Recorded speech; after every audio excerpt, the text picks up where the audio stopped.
Saya mau berikan rahasia di malam hari ini. Ada amalan-amalan tertentu yang saat dikerjakan bisa memasukkan kita ke dalam surga yang sangat spesial. Dan malam hari ini kita akan belajar satu amalan yang sangat penting yang saat dikerjakan bukan sekedar orang itu masuk surga, tapi dia akan menggandeng bapaknya, gandeng ibunya.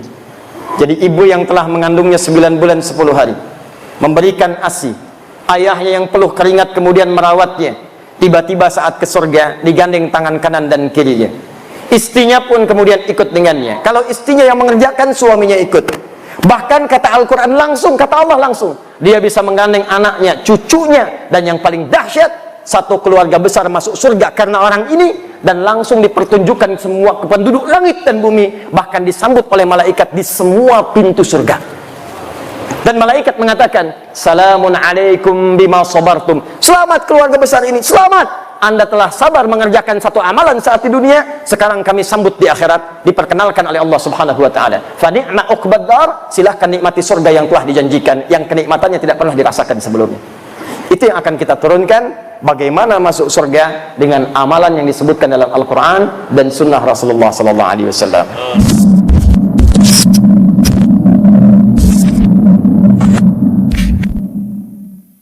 Bismillah. Ada 3 amalan spesial. Saya ulang, ada 3 amalan spesial yang diisyaratkan dalam Al-Quran dan Sunnah Rasulullah SAW, yang kemudian memberikan pintu-pintu surga khusus bagi pengamalnya. Jadi saya tidak usah banyak-banyak sebutkan dulu, 3 dulu saja. Nanti dari 3 ini, kira-kira Bapak Ibu sanggupnya yang mana? Dimulai sekarang, itu saja konsisten dikerjakan. Bapak sanggup masuk lewat pintu yang satu, masuk lewat situ. Sanggup pintu lewat yang kedua, masuk yang ke situ. Sanggup pada pintu yang paling utama, kerjakan dari sekarang, niatkan kerjakan amalan itu sampai wafat, naik status jadi pekerja amalan dimaksudkan. Amalan pertama, awas, hati-hati. Amalan ini terkait dengan amalan yang dikerjakan khusus di waktu malam saja. Jadi kalau sudah siang, amalannya tidak ada. Awas, hati-hati. Amalan ini hanya dikerjakan di waktu malam saja. Kalau sudah siang, maka amalannya sudah tidak berlaku lagi. Jadi kalau Anda mendapatkan malam, segera kejar amalan ini, karena kalau sudah siang, tidak akan bisa Anda dapatkan lagi. Amalan yang pertama ini disebut dengan tahajud. Disebut dengan apa namanya? Tahajud. Inna fil jannati baban yuqalu tahajjud. Sungguh di surga itu ada satu pintu nanti disebut dengan pintu tahajud, yang hanya masuk ke situ orang-orang yang rajin tahajud. Bahkan dikatakan ainal mutahajjidun, ainal mutahajjidun, mana ahli tahajud, mana ahli tahajud, fa idza dakhaluhu ughliqat. Kalau sudah masuk ahli tahajud, ditutup pintunya serapat mungkin. Jadi yang cuma ikut-ikut nonton melihat orang tahajud tidak bisa masuk. Hanya ahli tahajud tidak bisa masuk. Dan dahsyatnya, ahli tahajud ini ketika masuk ke dalam surga yang dimaksudkan, diberikan tempat spesial oleh Allah langsung di taman surga. Jadi kalau Bapak Ibu tinggal di komplek, kemudian tinggalnya di depan taman, enak tidak? Bagus tidak? Nah, ada orang masuk surga, tinggalnya di taman surga langsung. Dan keistimewaan yang kedua, dia langsung diperkenankan oleh Allah sebelum masuk ke surganya bisa melihat Allah langsung tanpa hijab, yang di dunia tidak pernah ditatap. Anda bayangkan ya, Bapak Ibu punya anak sekolah misal di Amerika 20 tahun tidak pernah jumpa. Ada berita besok mau tiba di Soekarno-Hatta di Jakarta.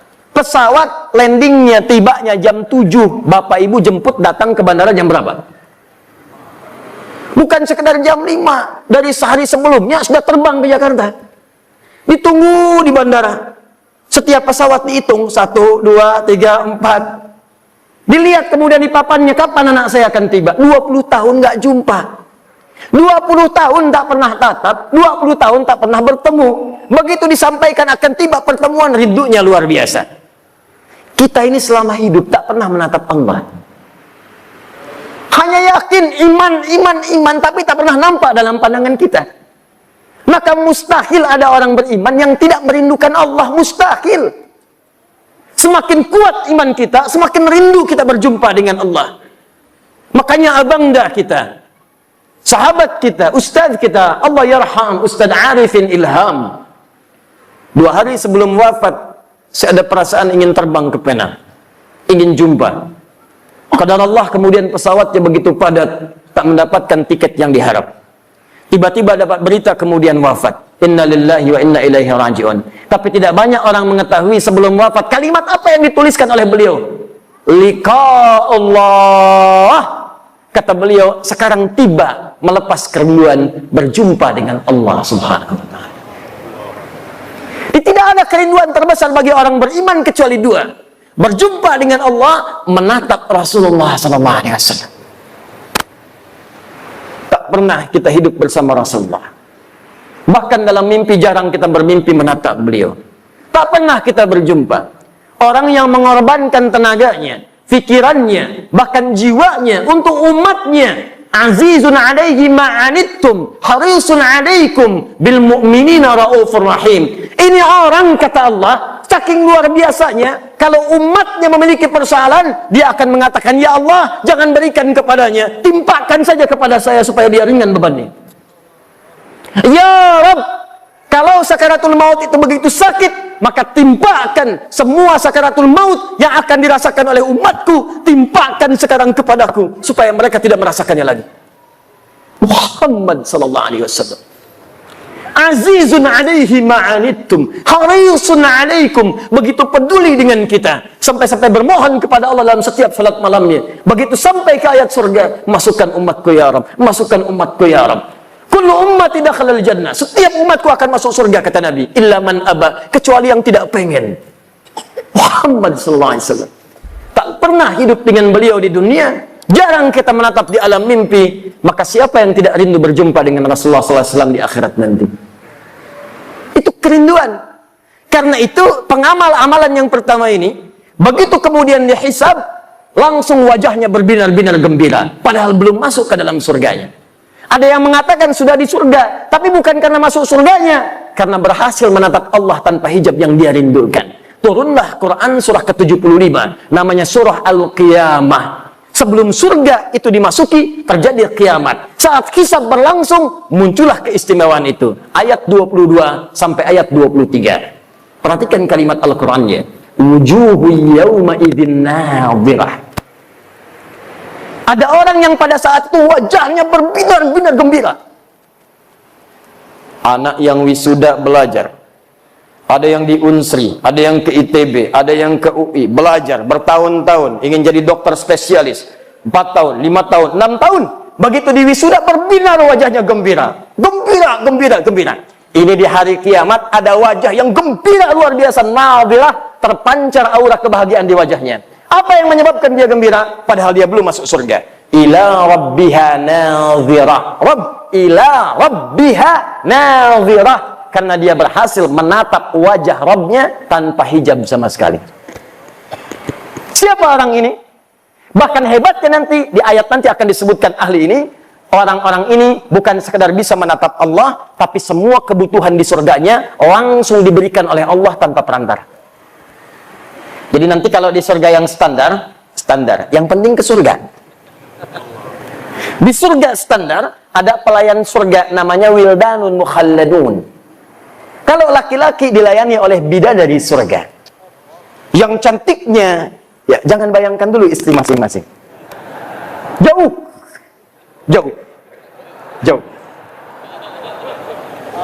Ada yang seperti berlian.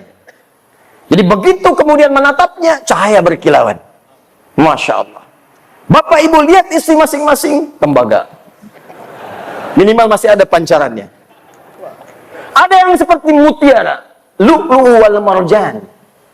Ada berlian yang jarang didapatkan. Anda pakai berlian, ibu pakai berlian, bangganya luar biasa. Di surga langsung pelayannya, wajahnya seperti berlian. Masya Allah. Hurun 'ain. Hurun 'ain. Bidadari-bidadari yang memikat mata, yang saat ditatap begitu indah. Mala 'ainan ra'at wala udhunan sami'at wala khatara 'ala qalbi bashar. Kalau di dunia tidak pernah dilihat, tidak pernah terdengar kisahnya, dan sekarang pun bapak-bapak melamun tidak seperti itu. Itu bahasa Nabi. Anda lamunkan pun tidak seperti itu. Jadi kalau yang laki-laki mendapatkan pelayanan dari bidadari surga, yang perempuan siapa, Bu? Tidak ada bidadara. Yang ada pangeran-pangeran surga.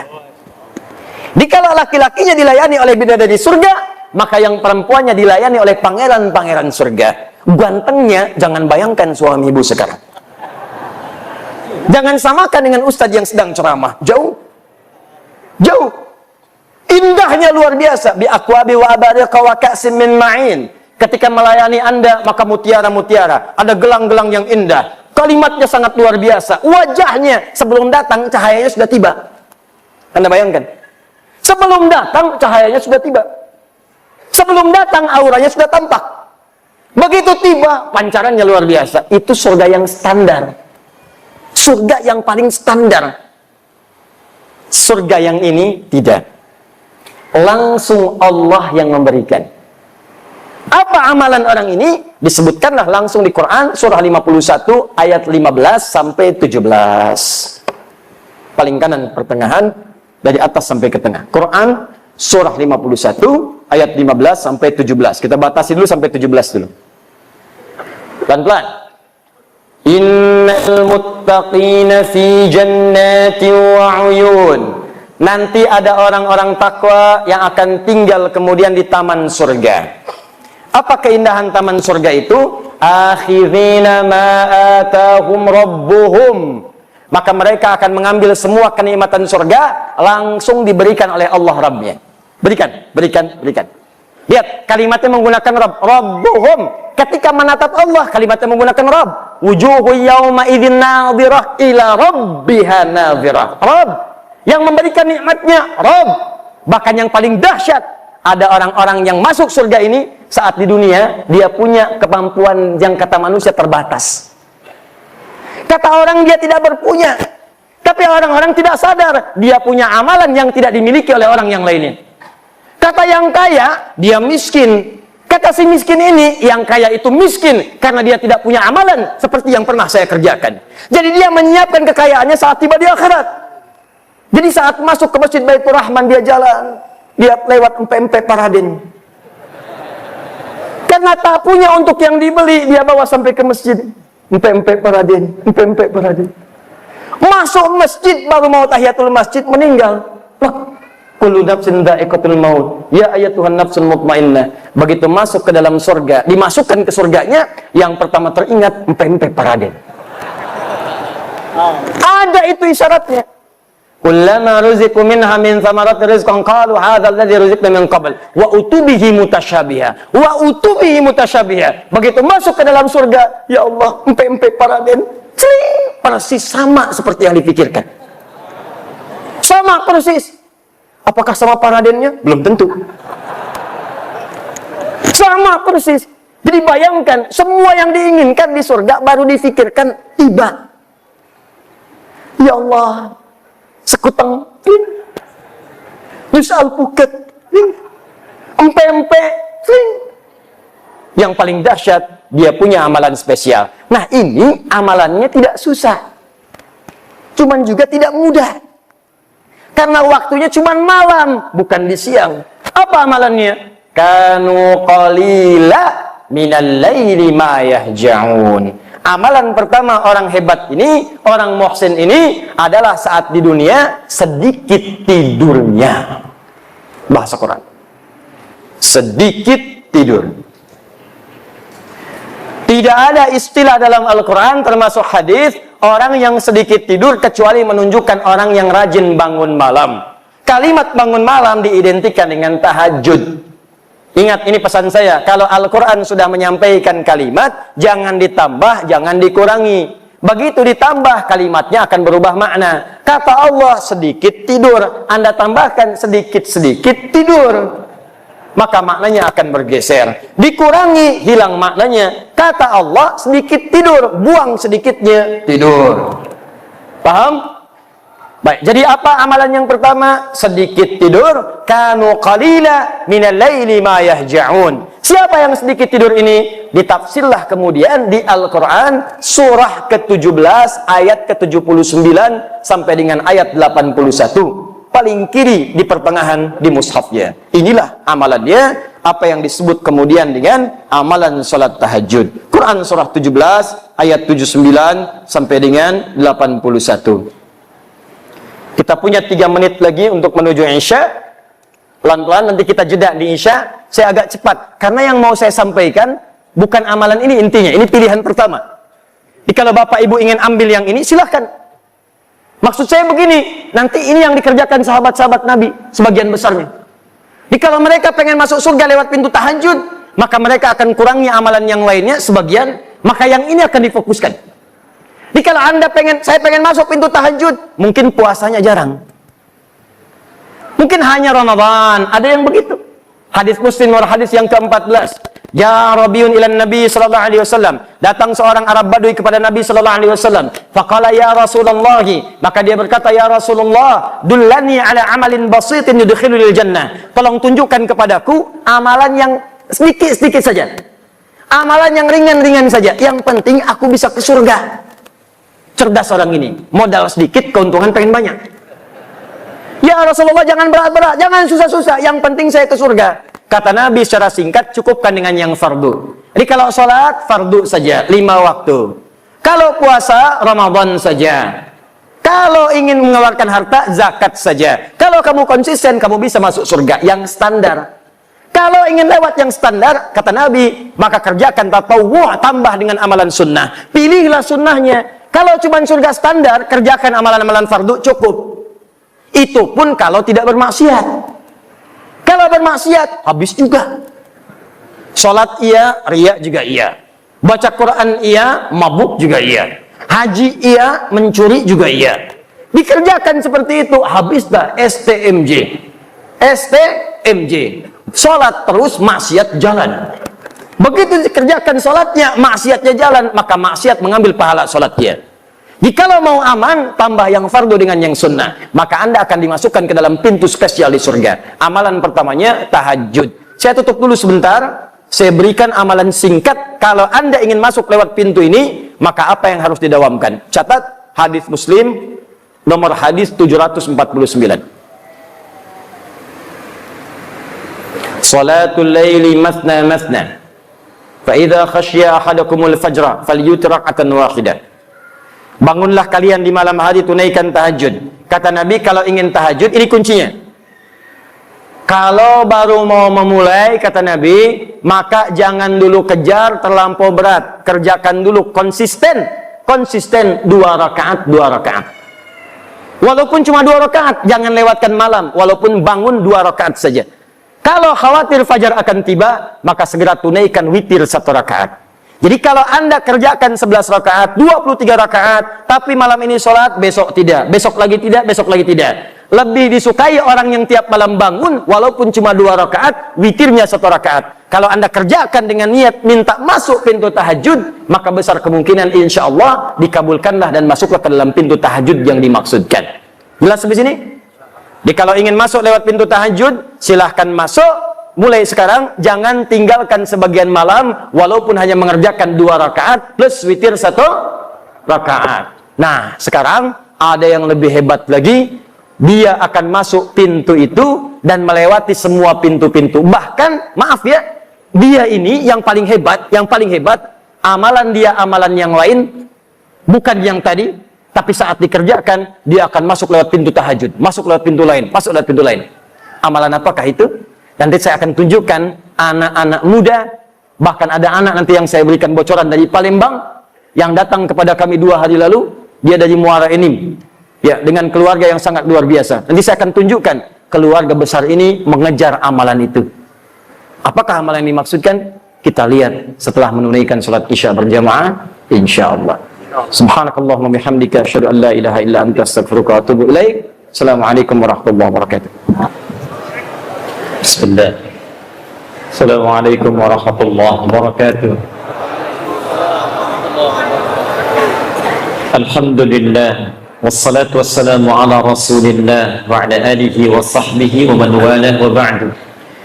Saudara-saudariku, alhamdulillah kita telah menunaikan salat Isya berjamaah. Kita bermohon kepada Allah semoga salat yang telah kita tunaikan diterima oleh Allah Subhanahu wa taala. Hadis sahih riwayat Imam Ibnu Majah nomor hadis 925. Selepas salat Nabi senantiasa bermohon berdoa singkat padat kepada Allah. Allahumma inni as'aluka 'ilman nafi'an wa rizqan thayyiban wa 'amalan mutaqabbalan. Ya Allah, hamba bermohon kepadamu, mohon anugerahkan kepada hamba ya Allah ilmu yang bermanfaat, rizki yang baik, serta terimalah amalan-amalan yang telah kami kerjakan. Semoga dengan itu dikabulkan oleh Allah Subhanahu wa taala.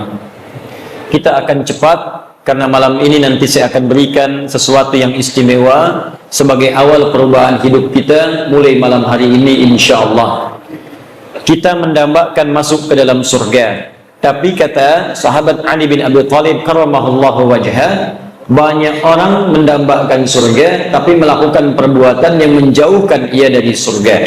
Ada pula orang tidak ingin masuk neraka tapi banyak mengoleksi amalan-amalan yang menjerumuskan ia ke neraka. Maka Allah sampaikan kepada kita amalan-amalan untuk dijauhi supaya menjauh dari neraka dan amalan-amalan spesial yang memasukkan kita ke surga.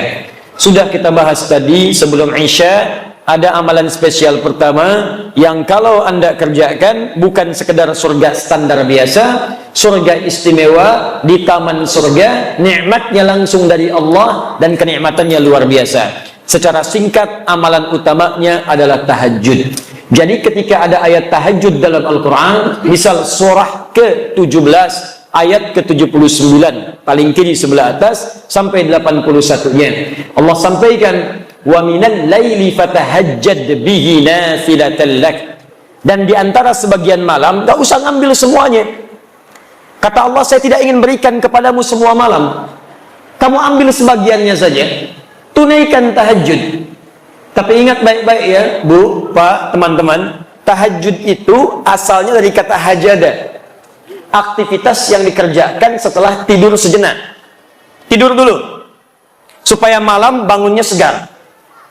Nah, bisa Allah mengatakan misalnya fahjad, tahajud, malam bangun.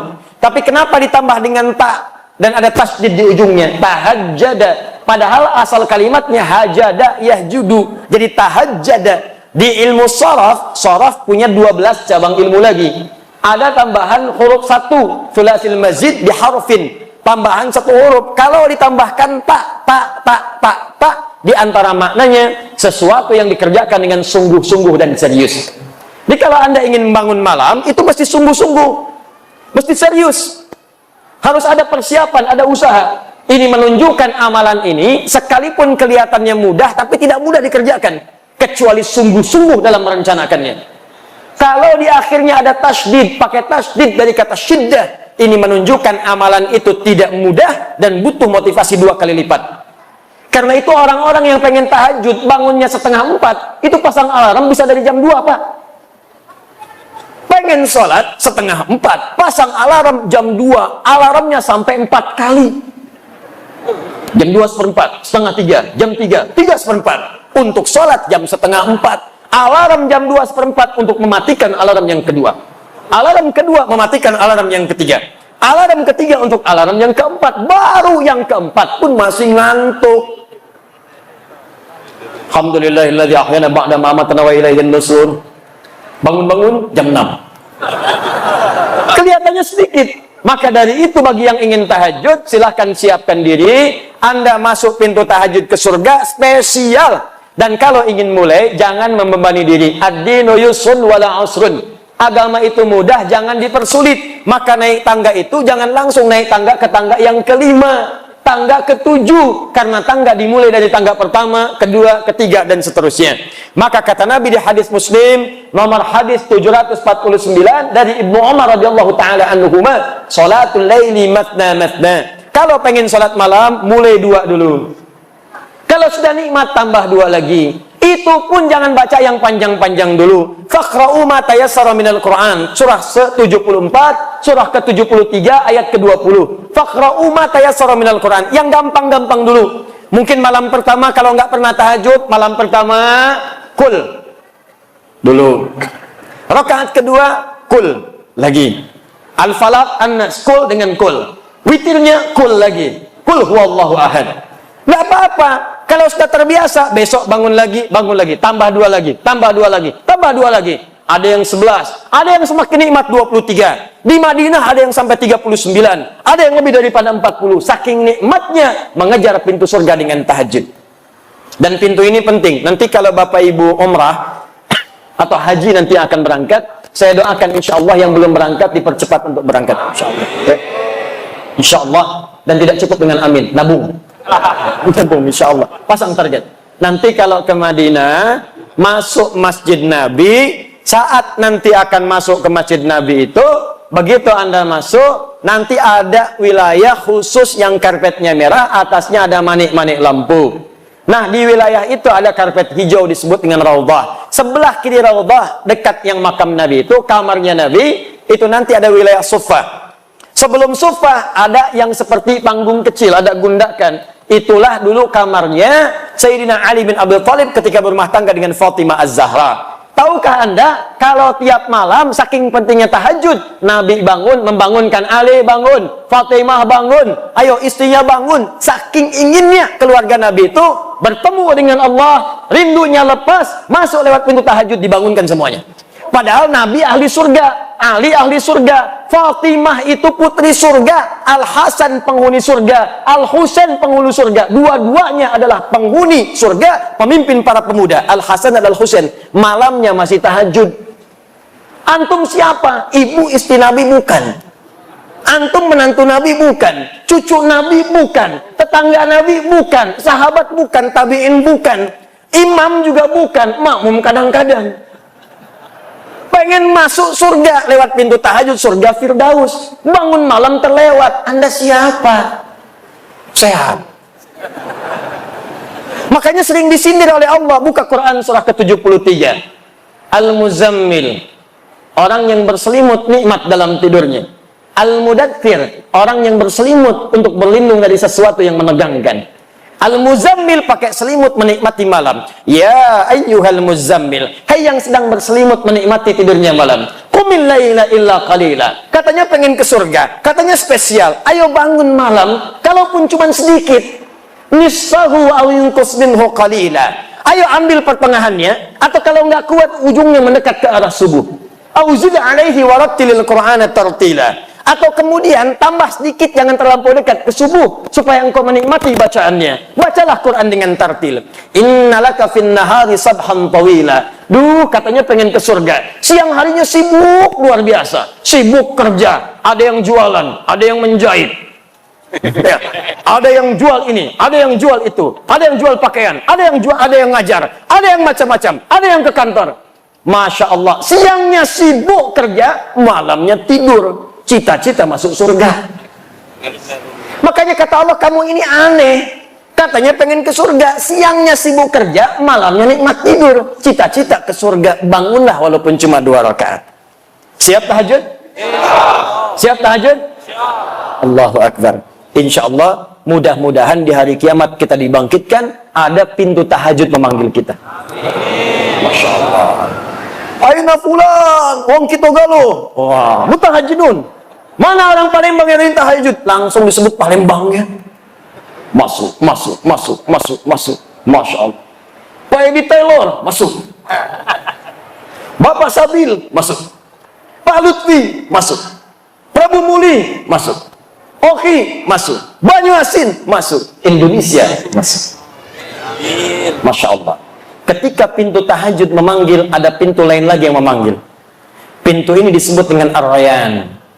Inna fil jannati, hadis Al-Bukhari, baban yuqalu Ar-Rayyan. Sungguh di surga itu ada satu pintu namanya pintu Ar-Rayyan. Pintu ini akan memanggil ahli puasa. Aina shaimun, aina shaimun. Puasa disebut dengan as-siyam. Orangnya disebut dengan shaim kalau laki-laki. Perempuan tinggal tambah tak di ujungnya. Muslim laki-laki, perempuan muslimah. Mukmin laki-laki, perempuan mukminah. Shaim laki-laki, perempuan nah, ya. Ahli puasa. Puasa, puasa, puasa. Puasanya disebut dengan as-siyam. Ya ayyuhalladzina amanu kutiba alaikumus Siam. Ingat, asyam, bukan asyap. Asyap. Asyam. Asyam itu puasa. Ya. Saya baru turun dari bandara, saya lihat kemudian ada baligo besar. Asyap, katanya. Baik. Tapi untuk ahli surga yang kedua ini yang spesial, asyam, orang yang rajin puasa. Jadi bukan cuma nunggu Ramadan. Pada Ramadan, pengen Syawal. Dalam Syawal, pengen Senin. Dalam Senin, nunggu Kamis. Dalam Kamis, nunggu pertengahan bulan Ayyamul Bid. Bahkan ada yang paling dahsyat, saking cintanya dengan puasa, ditunggu sampai dengan mengerjakan puasa Daud. Hari Senin puasa, Selasa tidak. Rabu puasa, Kamis tidak. Jadi kalau sedang puasa Daud, itu sudah puncak tertinggi puasa sunnah. Puncak tertingginya. Jadi kalau masuk misalnya Kamisnya mesti buka, jangan puasa. Orang yang biasa puasa Senin Kamis, kemudian puasa Daud, maka ketika jatuh bersamaan dengan puasa Senin Kamisnya, pahalanya dituliskan sekaligus. Apa dalilnya? Al-Bukhari, idza maridal abdu aw safar kutiba lahu mithla ma kana alaihi muqiman sahiha. Kalau ada seorang hamba mengerjakan amalan tertentu, rutin terbiasa dengan itu, tiba-tiba dia sakit atau punya halangan atau bahkan sedang safar dan tidak mengerjakan amalan itu, maka pahalanya tetap dituliskan walaupun dia tidak mengerjakannya. Ada yang biasa puasa safar, karena safar dia buka, aw ala safarin, atau dia sedang safar, perjalanan jauh, tidak puasa di hari itu, maka pahala puasanya tetap dituliskan. Yang paling dahsyat kalangan akhwat, ibu-ibu, emak-emak. Dalam keadaan sucinya, dia biasa baca Al-Quran, dia tahajud, dia puasa, dia sedekah. Tiba-tiba dalam keadaan masa haidnya, datang bulannya, dia libur salatnya. Dia libur baca Al-Quran misalnya. Begitu dia tidak sholat, padahal dia biasa tahajud, dia sholat sunnah, maka semua pahala sholatnya langsung dituliskan walaupun tidak mengerjakannya.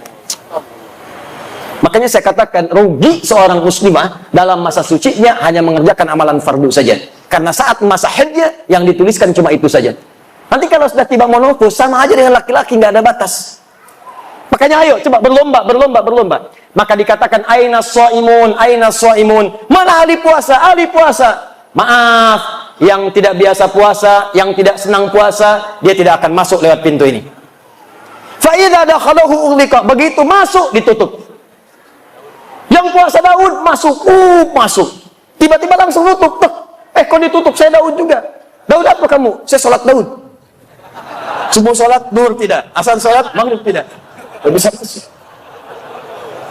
Jadi yang bisa masuk cuma ahli puasa saja. Jadi kalau bapak ibu tidak kuat bangun malam untuk sholat tahajud, maka cobalah masuk ke pintu yang istimewa yang kedua dengan pintu Ar-Rayyan, pintu orang puasa. Sekarang hari apa? Jumat masuk ke Sabtu, pindah maghrib sudah masuk Sabtu. Sabtu, kalau belum biasa puasa, tunggu Senin. Kenapa tunggu Senin, Ustaz? Karena Senin itu ada puasa sunnah, banyak orang yang puasa. Kalau banyak yang puasa, terasa lebih ringan kita menunaikannya. Kalau anda saja sendirian yang lain puasa, baru mau coba, sudah pengen puasa Daud. Biasanya, subuh sebelum subuh sahur, zuhur buka. Coba Senin dulu. Senin nikmat, Kamis coba. Makanya jaraknya agak jauh antara Senin dengan Kamis. Nikmati dulu. Senin dengan Kamis jalan, tunggu pertengahan bulan. Perhatikan bagaimana Islam memberikan runtutan supaya nikmat mengerjakan semua amalan itu. Kalau sudah selesai semuanya, Masya Allah, Ramadan nikmat, Daud nikmat, Senin Kamis nikmat. Maka ada amalan ketiga, ini yang ingin saya percepat. Maaf, kalau anda mengerjakan amalan ini, maka akan otomatis terdorong jiwa kita mengerjakan amalan yang lain. Biasa puasa, belum tentu tahajud. Biasa tahajud, belum tentu puasa. Tapi kalau anda mengerjakan amalan yang ketiga ini, maka otomatis diri kita ini akan dipaksa seketika ingin menunaikan tahajud. Seketika nikmat puasa. Saking hebatnya amalan ketiga ini, kalau yang tadi pintu tahajud masuk, pintu puasa masuk, pintu sedekah masuk. Yang ini semua pintu surga berebut memanggil namanya. Sampai Abu Bakar As-Siddiq radhiyallahu taala anhu mengatakan pada Nabi, ya Rasulullah, apakah saya bisa masuk lewat pintu-pintu itu? Kata Nabi, semoga engkau termasuk dari bagiannya. Maka beliau menata setiap harinya untuk mengerjakan amalan-amalan yang dipanggil lewat semua pintu itu. Dan dalam Al-Quran ada satu amalan kalau dikerjakan maka cenderung kemudian mengajak pada amalan yang lain. Apakah amalan itu? Itulah amalan ahli Al-Quran. Amalan ahli Al-Quran. Saya tuliskan ayatnya, saya hadirkan hadis-hadisnya, nanti saya contohkan langsung pembuktiannya dan cara berinteraksi dengannya. Nanti kita sepakat mulai malam ini, insya Allah kita mencoba menjadi ahli Al-Quran. Siap insya Allah? Ya, harus siap. Ya, harus siap. Mudah-mudahan saat wafat kita tercatat sebagai ahli Quran dan bisa mendapatkan apa yang dijanjikan. Ya, mesti beda, mesti beda. Saya hapus dulu ya. Bismillah. Oh, maaf. Ini apa yang saya sampaikan penting. Ya, penting sekali. Saking pentingnya, ini kadang-kadang nggak bisa dihapus. Nggak apa-apa, jadi saya nulis di sisi yang lain. Bismillah. Datang sendiri, nulis sendiri, hapus sendiri, Satu, Quran surah ke-13 ayat 23 sampai 24. Siapakah orang ini? Ditafsir di Quran surah 35 ayat ke-33. Siapakah ayat 33 ini? Dijelaskan di ayat 32-nya. Apa keutamaan orang ini? Dijelaskan oleh Nabi dalam hadis riwayat At-Tirmidzi. At-Tirmidzi itu nama aslinya Muhammad. Tumbuh berkembang di Tirmidz, maka dikenal dengan At-Tirmidzi. Menulis salah satu kitab Sunan At-Tirmidzi atau dikenal dengan Sahih At-Tirmidzi. Nomor hadis 2910, 2915, 2920. Nanti kita terangkan apa saja isinya dari nomor-nomor hadis yang disebutkan. Juga nanti tambahan spesial dari hadis Abu Abdurrahman As-Sulami dari sahabat Ali bin Abi Thalib radhiyallahu taala anhu dari Nabi sallallahu alaihi wasallam yang dikutip nanti oleh Imam An-Nawawi dalam kitabnya Tibyan fi Adab Hamalatil Quran. Yuk kita mulai. Bismillah. Setelah ini nanti saya tunjukkan sedikit tentang cara menjadi ahli Quran. Kalau masih nanti ada waktu saya bahas nanti pertanyaan-pertanyaan yang disampaikan. Bismillah. Quran surah 13 Ar-Ra'd ayat 23 sampai 24. Jannatu 'adnin yadkhulunaha wa man salaha min abaihim wa azwajihim wa dhurriyyatihim wal malaikah yadkhuluna 'alaihim min kulli babin Salamun alaikum bima sabartum fani'ma uqbaddar. Fani'ma uqbaddar. Awas, hati-hati, ini nanti tanpa batas nih. Siapapun, mau pejabat, mau diplomat, birokrat, ustadz, rakyat biasa, pedagang, siapapun. Status naikkan, nanti saya berikan contoh di mana sahabat-sahabat Nabi dan tabi'in ingin berusaha menjadi bagian dari ayat ini dan hadis-hadis yang dimaksudkan. Jannatu 'adnin yadkhulunaha. Ada ahli surga yang akan masuk surga nanti lewat surga Aden. Awas, hati-hati. Aden ini termasuk surga yang indah. Saking indahnya banyak orang-orang bahkan di Eropa diberi nama dengan nama surga ini. Aden dalam bahasa Eropa sering disebut dengan Eden. Pemain Chelsea yang ditransfer hijrah ke Madrid namanya Eden Hazard. Ya, Eden Hazard. Pindah kemudian ke Real Madrid dengan transfer 100 juta euro. Hafal saya mau tanya apa? Hafal insya Allah saya. Frank Lampard didaulat menjadi pelatih Chelsea yang sekarang. Manchester City Pep Guardiola. Ya, Manchester United Solskjaer. Ya, paham saya. Mau tanya apa lagi? Masya Allah. Main futsal, ayo. Dikolongin, oke. Tapi kalau dikolongin sambung ayat. Alhamdulillah. Ini banyak sekarang yang syariah, tapi tidak semua kata-kata bisa dipakai. Awas, tempatkan di tempat yang tepat. Maaf, bank syariah ada, koperasi syariah ada, hijab syariah syar'i ada. Tapi jangan semua dipakai karena hijab semua syariah. Futsal syariah. Futsal syariah. Membaginya ngoper pakai basmalah. Nendang masuk, alhamdulillah. Sujud syukur. Gol bunuh diri, sujud taubat. Tidak, ya, tidak semua menggunakan kata syariah. Ayo kembalikan di sini. Masuk surga Aden. Saking indahnya nanti kita akan bahas. Ternyata nanti akan masuk lewat semua pintu surga. Yang dahsyat bukan hanya orang itu saja. Awas, hati-hati. Wa man salaha min abaihim, Allahu akbar. Bapak-bapaknya, ibunya yang soleh digandeng oleh dia. Jadi anak ini mengamalkan satu amalan, dan amal ini saat dikerjakan didukung oleh bapak ibunya. Di bapak ibunya ini nggak maksimal, nggak mampu seperti anaknya. Anaknya hafal Quran, bapaknya tidak. Anaknya hafal Quran, ibunya bukan hafizah. Tapi karena kesungguhan bapak ibunya, ngantar dia ke pesantren, mendoakan tiap malam. Anaknya 30 juz, ibunya juz 30. Tapi ketika masuk surga, anaknya bangga menggandeng bapak ibunya. Diperkenalkan kepada semua penduduk langit dan bumi. Ini bapak saya, ini ibu saya. Siapa Anda yang banggakan anaknya saat di dunia? Ranking 1, juara matematika, juara fisika. Jangan bangga dulu, karena yang tak beriman pun dapat Nobel. Banyak yang lebih hebat, banyak yang kaya, banyak yang triliunan hartanya. Bill Gates kah itu? Jeff Bezos kah itu? Warren Buffett kah itu? Banyak. Tapi yang kaya akhirat tidak ditemukan saat ini, nanti pembuktiannya. Maka saya ingin tunjukkan kepada Anda, jangan kalah oleh orang tua sekarang yang sudah berebut anak menjadi ahli Quran. Betapa sering saya kedatangan tumpuk-tumpuk kertas minta doa para ibu yang memohon kepada Allah Subhanahu wa taala. Ustaz, doakan anak saya memberikan mahkota nanti di hari kiamat. Ustaz, saya cuma buruh. Ustaz, saya cuma tukang cuci. Tapi Ustaz, saya pengen anak saya jadi ahli Quran di hari kiamat. Betapa ada seorang ayah yang cuma punya motor butut, Pak. Tapi anaknya dibawa untuk jadi ahli Quran. Dimodifikasi dashboardnya, menempuh jarak 20 km. Dibonceng anaknya, bawa anaknya buta, nggak bisa lihat. Sampai ke syekhnya datang, mau apa ke sini? Mau jadi ahli Quran. Bolak-balik, ini kisah nyata. Bolak-balik, namanya muah. Seketika setelah hafal Al-Quran, bacaannya bagus, makhrajnya bagus, sampai mengguncang wilayah Timur Tengah. Datang reporter dari Kuwait bertanya, kenapa Adinda menghafal Quran? Apa yang dia katakan?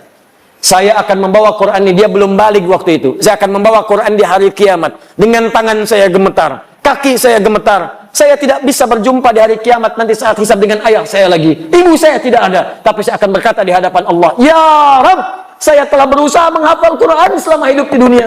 Kalaupun bekal ini belum cukup masuk ke surga, tolong kurangi hukuman saya di neraka dengan Quran yang telah saya hafalkan ini.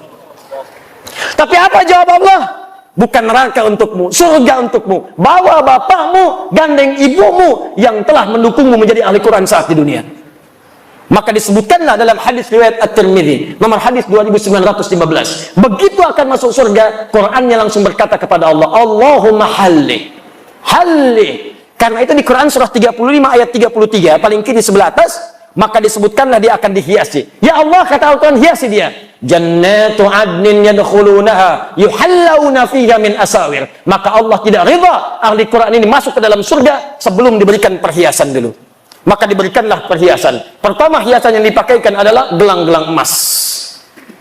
Setelah dipakaikan gelang-gelang emas, diberikanlah mahkota. Fayulbasu ilaihi tajul karamah. Maka dipakaikan di atas kepalanya mahkota kehormatan untuk membedakan dengan yang bukan ahli Al-Quran. Begitu dipakaikan mahkota itu, maka kemudian Allah firmankan, hadirkan mahkota baru. Dipanggillah bapak ibunya yang soleh itu. Maka anak ini membawa mahkota itu yang dalam hadis disebutkan sinarnya lebih terang dibandingkan cahaya matahari yang masuk ke dalam rumah. Maka dipertontonkan di seluruh penghuni langit dan bumi, dipakaikan oleh anak itu di atas kepala kedua orang tuanya. Kami ada sekolah di Bekasi, namanya Al-Ihsan Islamic School. Anak-anak TK-nya diberikan manhaj menghafal Quran. TK-nya membaca dengan benar, diberikan dasar 2 juz. SD-nya nanti 30 juz. Wisuda di Mekah dengan di Madinah. Kemarin waktu pengukuhan untuk TK, baru TK, bapak ibunya dipanggil.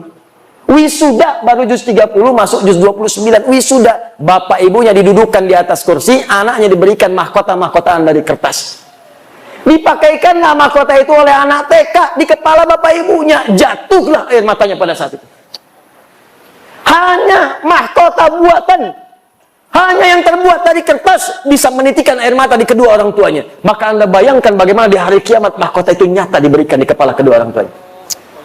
Saya mau katakan kepada Anda hari ini, demi Allah saya katakan, Sekarang banyak orang tua mengejar untuk mendapatkan itu. Ibu-ibu yang kelihatan mungkin kata orang dia miskin. Demi Allah saya mendapatkan ada sebuah kejadian yang luar biasa. Keluarga yang kelihatan sederhana, bapaknya kuli bangunan, ibunya hanya bekerja di sawah, ngambil-ngambil suluh. Masya Allah, masak-masak. Tapi kalau Anda kunjungi, makanan dihidangkan. Hampir tidak pernah tidak ada makanan ketika tamu datang. Dan dengan bangga mengatakan, Alhamdulillah, Abi diberi nikmat banyak oleh Allah. Setiap pekan datang, setiap bulan datang, membawa uang 500.000. 500.000 dalam kondisi sekarang disebut banyak karena berkah keluarganya. Tahukah Anda, ibunya itu hafal Al-Quran dengan 7 riwayat. Disebut di sawah. Bapaknya kuli bangunan hafal Al-Quran, anaknya hafid semua. Anda di mana pada saat itu? Itulah orang-orang yang sering disebut dalam pandangan manusia. Mereka tertawa melihat mereka. Nanti akan tiba di hari kiamat. Ketika banyak orang menertawakan di dunia, mereka akan berbangga di hari kiamat. Karena mampu. Anda kalau cuma di Palembang hebat, di Indonesia hebat, yang bangga pada Anda orang Indonesia saja. Di akhirat semua penduduk langit dan bumi dipertontonkan dengan semua itu. Maka di mana anak-anak Anda?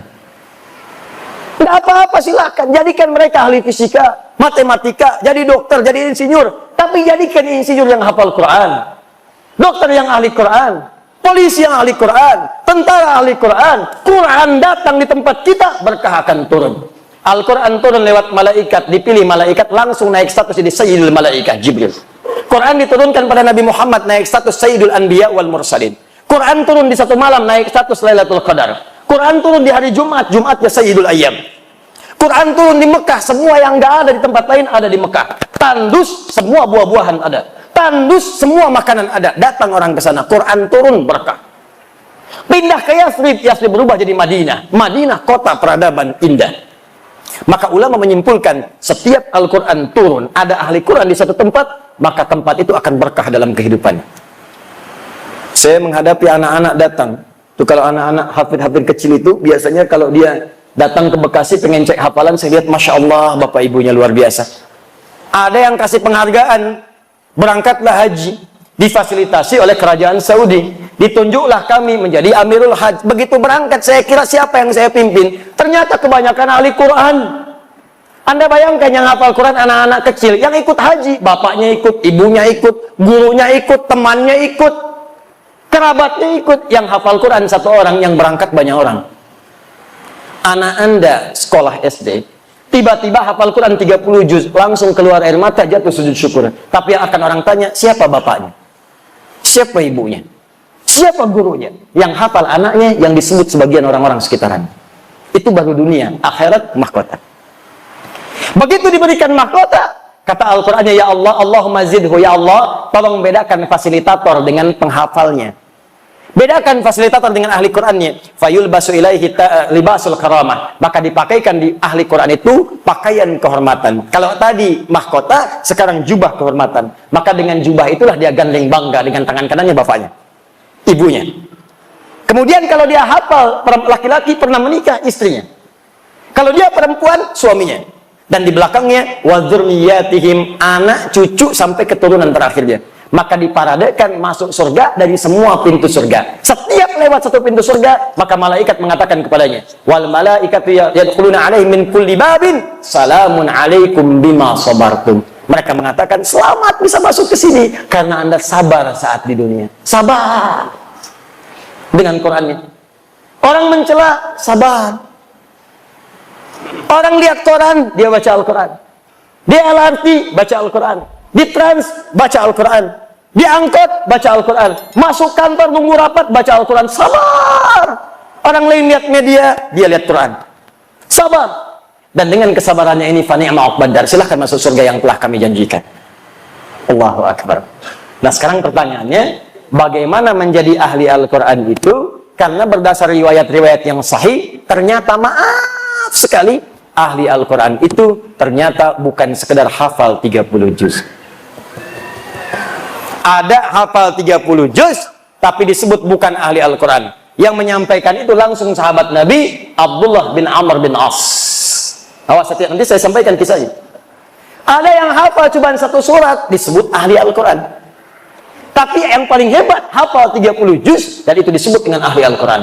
Nah, pertanyaannya, siapa ahli Al-Quran itu? Bagaimana cara mengamalkannya? Itu yang terakhir kita bahas. Nanti yang terakhir, paling akhir, saya tunjukkan bagaimana mengamalkan apa yang telah kita ikhtiarkan, bagaimana kemudian wafat menjadi ahli Al-Quran, insya Allah. Ini bagian terakhir pembahasan saya. Siap insya Allah? Ya. Baik. Sebelum saya buka pembahasannya, yang tadi itulah yang terbaik di antara amalan-amalan yang lain.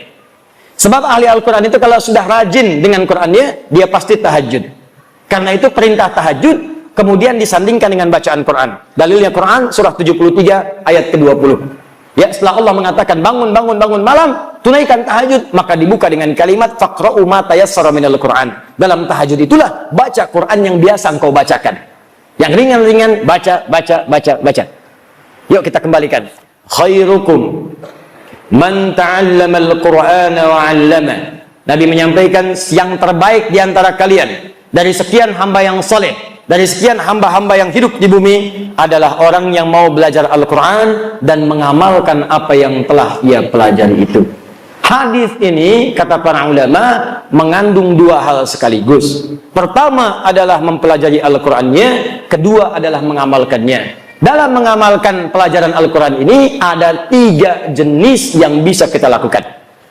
3 ini yang menjadikan seseorang disebut sebagai ahli Quran. Jadi kalau bapak ibu ingin jadi ahli Al-Quran, maka caranya ada 3. Ada berapa?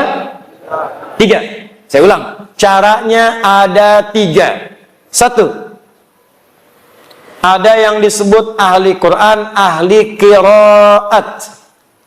Ahli Quran, ahli qiraat. Yang senang membaca. Baca. Qiraat. Jamaknya qiraat. Jadi untuk menghafal, Allah berikan kemudahan. Tapi dia senangnya baca. Sehingga karena senang baca ini, konsentrasi kehafalannya agak berkurang. Mungkin hafalnya cuma 1 surat, Al-Baqarah saja misal. Atau hafalnya 1 surat, Al-Ikhlas saja. Ada di antara sahabat Nabi yang kalau baca surat dalam sholat, saking ikhlas ya sholatnya, yang dibaca cuma Al-Ikhlas saja. Al-Ikhlas terus, Qul huwallahu ahad, sampai diadukan oleh sahabat yang lainnya. Ini hadis sahih, nyata. Ketika diadukan pada Nabi, ya Rasulullah, si fulan kok bacanya itu melulu. Jadi imam Al-Ikhlas, jadi imam Al-Ikhlas, sampai makmumnya pun sudah paham. Begitu mau sholat, pasti Al-Ikhlas. Ghairil maghdubi alaihim waladdallin. Al-Ikhlas. Diadukan pada Nabi, ya Rasulullah, si fulan bacanya Al-Ikhlas terus. Dipanggil oleh Nabi, ya fulan, kamu diadukan oleh kawan-kawanmu, kenapa baca Al-Ikhlas terus? Kata sahabat ini, ya Rasulullah, ana uhibbullah ta'ala, saya mencintai Allah. Saking cintanya dengan Allah, saya senang baca surat Al-Ikhlas karena kecintaannya kepada Allah. Masya Allah. Ahlullahi wa khasatuh. Kalimat itulah yang memasukkan dia dalam keluarga, barisan-barisan yang dicintai oleh Allah dan dikhususkan oleh Allah Subhanahu wa ta'ala. Kata Nabi, teruskan. Bayangkan. Dia ada orang yang ahli Quran, hafalnya mungkin sedikit, 1 surat, 2 surat, tapi kecintaannya pada Al-Quran menjadikan dia rajin baca. Masya Allah, baca, seperti Ramadan kemarin. Ya, one day, 1 juz, semalam, sehari 1 juz. Ya, besoknya 1 juz lagi, sebulan 30 juz. Allahu Akbar, baca. Al-Imam Asy-Syafi'i, hari-hari biasa, 1 hari 30 juz. Ramadan, setiap hari 2 juz. Siang 1 juz, malam 1 juz. 30 hari, 60 juz. 60 juz, emang ada? 60 kali khatam. 60 kali khatam. Anda bayangkan. Saking cintanya dengan Al-Quran. Al-Imam An-Nawawi menyebutkan kisah dalam kitabnya At-Tibyan fi Adab Hamalatil Quran. Ada seorang di zaman salafus saleh yang senang dengan baca Al-Quran. Yang senang dibaca suratnya Al-Baqarah, Pak, Bu. Ini kisah nyata. Di setiap mau tidur, Al-Baqarah. Setiap mau tidur, Al-Baqarah. Nanti ada yang senang Al-Mulk, ada yang senang Yasin. Ini senangnya Al-Baqarah. Kalau senang Yasin, baca Yasinan. Senang Al-Mulk, Al-Mulkan. An-Nisa, An-Nisaan. Al-Baqarah, Baqarahan. Dia ini senang Al-Baqarah, Baqarahan. Tiap malam sebelum tidur, Baqarah. Saking cintanya dengan Al-Baqarah, tidak pernah tidur sebelum baca Al-Baqarah. 1 kali, tertidurlah ia karena lelah dan belum sempat baca Al-Baqarah. di pertengahan malam dalam tidurnya. Tiba-tiba terbangun, kaget tuh. Tangannya mengenai sebagian dari tubuh kawannya. Kawannya kaget bangun mengatakan, kamu kenapa tiba-tiba bangun kemudian tanganmu kena saya? Kata orang ini, laqad ra'aitu fil manam annani laqad natuhat min baqarah. Saya tadi mimpi dalam tidur diseruduk Al-Baqarah. Sampai begitu. Saking dekatnya dengan surat itu, diingatkan, kamu belum baca saya. Enak kamu tidur, baca dulu baru tidur. Bangun dia, ambil wudhu, baca. Makanya banyak keutamaan surah-surah dalam Al-Quran, fadilah-fadilah tertentu. Siapa yang baca Al-Mulk sebelum tidur, baca, maka jasadnya akan dijaga di alam kubur. Oh, yang benar Ustaz, wafat aja dulu, ntar baru ketahuan. Banyak nanya. Kan gampang membuktikannya. Wafat nyata. Apakah bisa milih? Tidak. Mungkin antum duluan, baru saya. Ya bisa. Bisa saya duluan setelah antum. Mungkin. Ya, bisa memang saya duluan mengambil jenazah antum. Bisa. Nggak bisa milih, bisa milih. Mungkin kita bisa wafat lebih dulu. Saya permohonan kepada Allah, saya pengen wafatnya syahid. Doakanlah. Syahid itu tidak harus di medan peperangan fisik. Mungkin saat mengajar. Mungkin saat mengajar bisa wafat. Alhamdulillah. Mudah-mudahan ada yang bisa menggantikan di kemudian hari. Bangun bangsa ini, cintai bangsa ini, berbuatlah yang baik untuk bangsa ini. Karena banyak ulama ini punya saham untuk membangun bangsa kita ini. Jangan terpecah belah. Bangunlah bangsa dengan baik. Insya Allah kami nanti ada program untuk bisa mengundang siswa-siswa di seluruh penjuru Indonesia untuk belajar. Nanti saya didik langsung. Sudah ada angkatan kedua sekarang. Didik selama setahun, kemudian saya kirim ke Timur Tengah. Alhamdulillah nanti yang sudah lulus ke Sudan dalam waktu dekat, nanti orang Sudannya datang akan dibawa langsung ke sana untuk belajar khusus ya. Di Sudan ada 25 orang, di Turki ada 13 orang, di Madinah ada murid kami juga di sana, di Al-Azhar ada. Terakhir saya sebelum kesini di hotel langsung ditelepon, alhamdulillah atas keagamaan di kedutaan Mesir minta CV kami. Kemarin kami bersama 2 orang syekh dari Mesir, dan insya Allah akan diberikan kuota beasiswa di Al-Azhar 50-100 orang. Kita pilih putra-putri terbaik bangsa kita, belajarlah ke sana, pulang jadi ulama. Harus ada ulama dari Palembang. Palembang itu sejarahnya penuh dengan ulama. Syekh Abdus Somad Al-Palembangi itu ulama hebat, mufti di Makkah Al-Mukarramah, mufti generasi dulu. Syekh Ahmad Khatib Al-Minangkabawi dari Minangkabau punya murid-muridnya punya di Jawa. Siapa? Di antaranya Muhammad Darwish, kelak dikenal dengan Syekh Ahmad Dahlan, Al-Habib Ahmad Dahlan, pendiri Jamiah Muhammadiyah 18 November 1912. Siapa lagi? Syekh Muhammad Hashim bin Ash'ari, pendiri Jamiah Nahdlatul Ulama 31 Januari 1926. Ada lagi kerabatnya di Banten, Syekh Nawawi Al-Bantani. Itu orang-orang hebat semua. Ada Syekh Yasin Al-Padangi yang kalau kemudian dalam orang-orang haji itu biasanya bawa air zam-zam, ngasih pakai kaos oblong, pakai sarung. Tidak tahu kalau orang itu mufti, begitu tiba waktu sholat memberikan fatwa di Masjid Al-Haram. Allah ya Rabb, hadirkan alim ulama insya Allah dari Sumatera Selatan di kemudian hari yang selevel dengan ulama-ulama ini. Ayo belajar. Bangun bangsa ini, bangun daerah kita supaya keberkahan diturunkan oleh Allah Subhanahu wa taala. Tadi hidayat orang sekarang, ilmunya baru sedikit, masa depan tantangan banyak. Anak bapak ibu yang harus jadi lebih baik daripada saya. Ayo belajar ke sana. Ayo tumbuhkan semangat, bangun cita-cita. Maaf kalau cuma jadi ahli pertanian banyak dari IPB. Arsitek insinyur banyak di ITB, dokter banyak di UI, ulama dari mana datangnya? Jarang pewaris Nabi. Makanya ketika ada ulama jaga, ambil ilmunya, manfaatkan dengan baik. Dan di antara yang terbaik adalah ahli Al-Quran. Mulai sekarang, ayo coba buat kebiasaan rajin baca Quran. Ya, bagus gerakan, bangun. One day one juz, one day nisfu juz, half of juz, setengah juz boleh. One day one rubu', 1/4 juz boleh, silakan. Bangun kebiasaan, walaupun one day one ayat, 1 hari 1 ayat boleh, silakan. Walaupun heran juga. Alif Lam Mim. Sudah dulu. Yang penting surga. Tambah. Ayo tambah. Ya. Nah, membaca ini nanti mengantarkan pada kemuliaan yang kedua. Kedua, ada ahli Quran. Maaf, rajin mengkaji Al-Quran. Bacanya sedikit. Nggak seperti yang lain. 1 juz sehari. Dia ini sehari paling banyak 10 ayat. Tadi masih ingat hadis khairukum man ta'allamal Qur'ana wa 'allama. Diriwayatkan oleh Abu Abdurrahman As-Sulami dari Ali bin Abi Thalib radhiyallahu taala anhu dari Nabi sallallahu alaihi wasallam. Kata Abu Abdurrahman As-Sulami, perhatikan, akhadtul Qur'ana an qaumin. Saya belajar Quran dari kaum, sekelompok orang. Siapa orang yang dimaksud? Sahabat. Karena belajarnya langsung dari sahabat. Ini menunjukkan belajar Al-Quran itu mesti ada guru. Belajarnya bukan 1-2 orang, belajar. Begitu belajar, kata beliau, wallahi demi Allah, ketika belajar itu kami tidak belajar banyak, paling banyak baca 10 ayat. Walam natajawaz anha, dan tidak pernah kami melewati 10 ayat itu illa annaquma bi'amaliha, kecuali kami mengamalkan dulu apa yang telah kami pelajari. Dibacanya nggak banyak. Alif lam mim sampai wa ulaika humul muflihun, 5 ayat, tapi orang ini tafsirnya dibuka. Oh, ada orang bahagia hidupnya. Oh, ada orang yang diberi petunjuk oleh Allah. Siapa orang ini? Rajin salat, rajin infak, rajin baca Al-Quran, paham dia artinya, paham maknanya, maka dia kerjakan saat itu. Dia keluarkan semua jenis salat, fardunya, sunnahnya, rawatibnya, duhanya, salat wudunya, salat syuruknya, keluarkan, dan dia berusaha menunaikannya. Infak dia kejar. Apa saja jenis infak? Ada 5. Quran surah kedua ayat 215.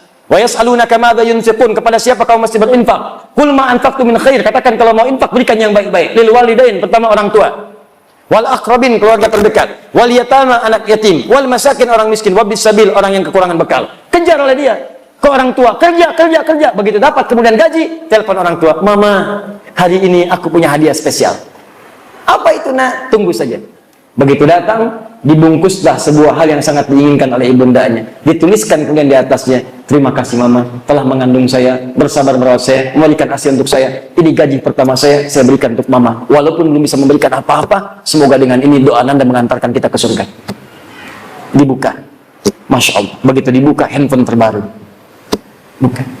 Dipeluk anaknya. Nah, bukan karena handphonenya, tapi karena cintamu kepada mama. Mama ridho dengan engkau. Ini ambil aja handphonenya. Yang penting engkau mencintai mama. Sudah cukup mendoakan kita untuk ke surga.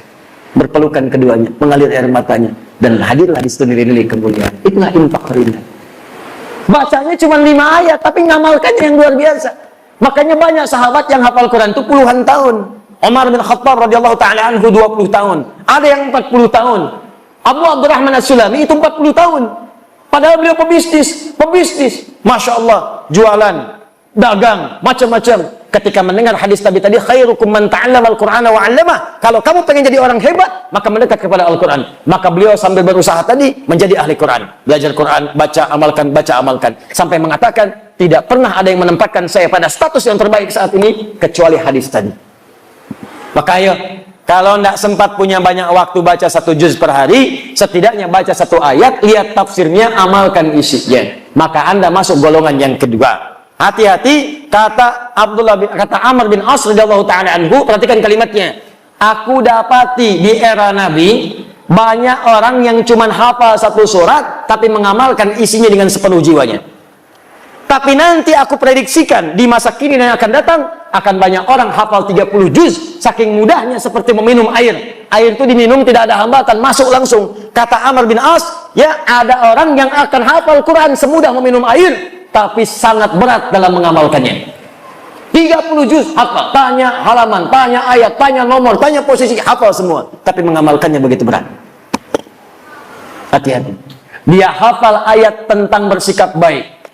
Awas, hati-hati. La yasraqu min qaum, jangan saling mencela. Tapi mengamalkannya sulit. Dia hafal ayat jangan berselisih, wala tafarraqu, hafal ayatnya, tapi mengamalkannya sulit. Hanya karena 1 kunut, 1 tidak berselisih, padahal ayatnya hafal. 1 bismillah jahar, 1 sir berselisih, padahal ayatnya hafal. Ada terjadi seperti itu? Ada. Berarti prediksi sahabat itu benar.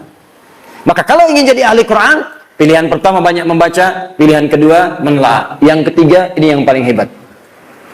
Orang yang mampu menghafal Quran selama hidupnya dan berusaha mengamalkannya. Orang ini disebut dengan hamilul Quran. Hamilul Quran. Orang sekarang menyebutnya hafid. Orang dulu tidak menyebut hafid. Karena hafid itu orang yang hafal hadis 100.000 hadis dengan sanadnya plus matanya. Orang-orangnya sampai ke Nabi dan isinya 100.000 disebut hafid. Tapi kalau hafal Quran dengan mengamalkannya disebut hamilul Quran. Orang yang mengandung Quran dalam dirinya. Ibu hamil mengandung maka akan menjaga kandungan. Makan makanan yang baik, ya, cari yang bergizi, dijaga perilaku supaya bayi yang dikandung itu baik, sehat keluarnya, janinnya bagus, bayi bagus. Maka orang yang mengandung Al-Quran pun akan menjaga Quran dalam dirinya. Dia akan menjauh dari yang haram, menjauh dari perkataan yang buruk, dan dia kejar untuk mendapatkan status yang terbaik. Itulah yang paling indah.